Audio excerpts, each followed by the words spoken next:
রাজ্য জুড়ে প্রবল বৃষ্টি শুরু হওয়ায় বেড়েছিল দামোদর নদীতে জল, আর তাতেই ঘটল এবার অঘটন। বৃহস্পতিবার গরুর লেজ ধরে দামোদর পার হতে গিয়ে বিপত্তি, আচমকা জলে তলিয়ে নিখোঁজ এক ব্যক্তি। বৃহস্পতিবার বেলা নাগাদ এমন ঘটনায় ব্যাপক চাঞ্চল্য ছড়িয়েছে এলাকায়। নিখোঁজ ব্যক্তির নাম সখা রুই দাস, বয়স আনুমানিক 60 বছর, পেশায় ক্ষেত মজুর। তিনি পূর্ব বর্ধমান জেলার দামোদর তীরবর্তী গলসি থানার সোঁদা গ্রামের বাসিন্দা। জানা গেছে, গলসির শিকারপুরের কাছে দামোদর নদীর মাঝভাগে রয়েছে একটি চর।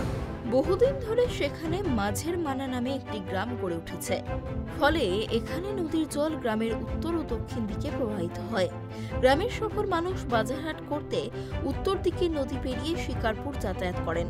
বর্তমানে দুর্গাপুর ব্যারেজ থেকে জল ছাড়ায় দামোদরের জল বেড়ে গিয়েছে, জানিয়ে সতর্ক থাকতে নির্দেশ দিয়েছিল প্রশাসন। স্থানীয়রা জানান, এদিন আনুমানিক 10:30 নাগাদ তিনি গরুর পাল নিয়ে মাঝের মানাতে চড়াতে যাচ্ছিলেন। উত্তর দিকে নদীতে গরুগুলি নামিয়ে দেন সখা রুই দাস। এরপর লেজ ধরে নদী পার হওয়ার সময় আচমকা লেজ থেকে হাতছাড়া হয়ে গেলেই জলের স্রোতে তলিয়ে যান তিনি। স্থানীয়রা খোঁজাখুঁজি শুরু করে দেয়, সেই সঙ্গে প্রশাসনকেও খবর দেয়। নদী যে পেরোচ্ছিল, নদীর জলের স্তরে ওই ন্যাচ ছাড়া গেছে না পাথরে ঘা খেয়েছে, ওই ডুবে মারা গেছে। পাথরে ঘা পেয়ে ডুবে মারা গেছে, এখন তো পাওয়া যায়নি খুঁজে। মাঝের মানে গরু চড়তে যাচ্ছিল চরে, সঙ্গে আর কেউ ছিল? সঙ্গে ছিল আরো 3 জনে ছিল। তারা 2 জন উঠেছে, আর বাবা উঠতে পারে নাই। সকালে যখন গরু নিয়ে যাচ্ছিল চড়াতে মাঝের মানায়, তখন হঠাৎ গরুর লেজ তার হাত থেকে ফুকুলে যায়।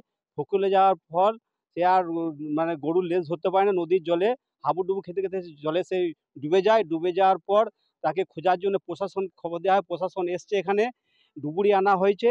ডুবুরিও খুঁজতে শুরু করেছে যাতে তাকে খুঁজে পাওয়া যায়, বা প্রশাসনের তরফ থেকে তাকে যদি কোনো তার ফ্যামিলিকে সহযোগিতা করা যায়, তার জন্য আমরা খুব খুশি হব বা উপকৃত হব। এইটাই আমার বক্তব্য। খবর পেয়ে ঘটনাস্থলে আসে পুলিশ। খবর যায় বিপর্যয় মোকাবিলা দপ্তরে। খবর পেয়ে বিপর্যয় মোকাবিলা দপ্তরের প্রতিনিধি দল এসে ডুবুরি নামিয়ে খোঁজ শুরু করেছে। এদিকে বিকেল পেরিয়ে গেলেও তার কোনো হদিশ পাওয়া যায়নি। এই ঘটনায় আতঙ্কের পাশাপাশি গভীর শোকের ছায়া নেমে এসেছে গ্রামে। পূর্ব বর্ধমান থেকে কল্যাণ দত্তের রিপোর্ট, ট্রাইব টিভি।